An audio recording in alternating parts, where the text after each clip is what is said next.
My name is Annette Fournet. I'm from the southern part of the United States. My family is from New Orleans.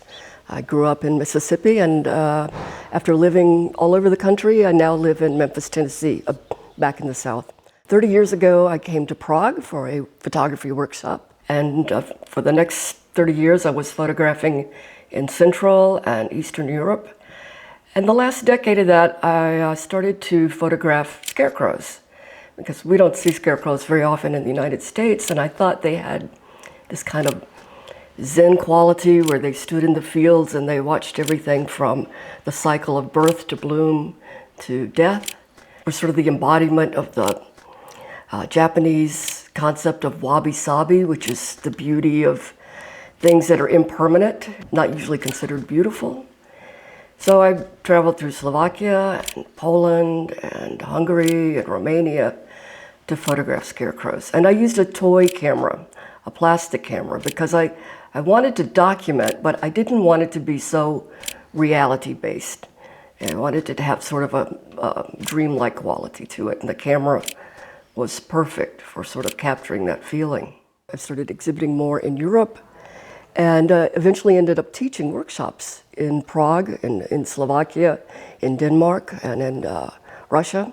I attended more artist residencies in Hungary and one in Romania, where I was fortunate to meet Elisabeth Ochsenfeld. My work has changed from film to digital at this point, which I miss the film, but I'm interested in the possibilities of the digital.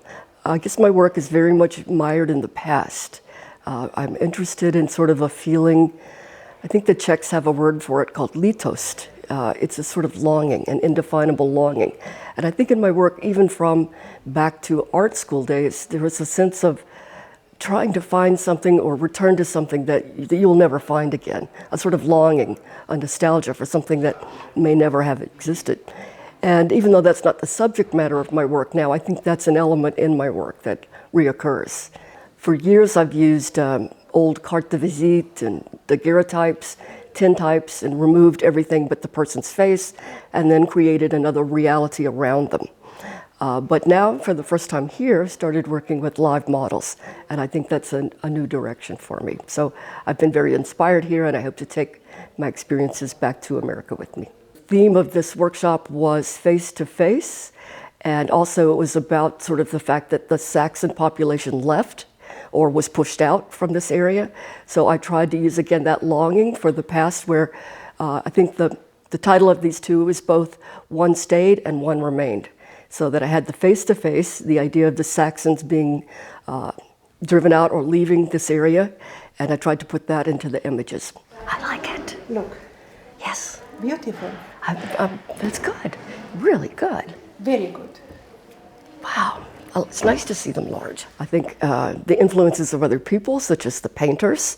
Unfortunately, the writers, I didn't get to hear them because they were speaking in German, and I don't speak German, but I've thoroughly enjoyed seeing the work of Inga, her paintings, and just the work of the other artists, the sculptors. We saw them working yesterday. I think the energy is just wonderful here. I mean, it's a nice selection of people who've come together, and I hope to remain in touch with them and possibly even come back to this village for a visit again, but I hope to also travel to different parts of Romania. I don't think I've stayed in a village this small before, but I really enjoyed it. It's sort of peaceful, quiet, and a lot of time to think and to work.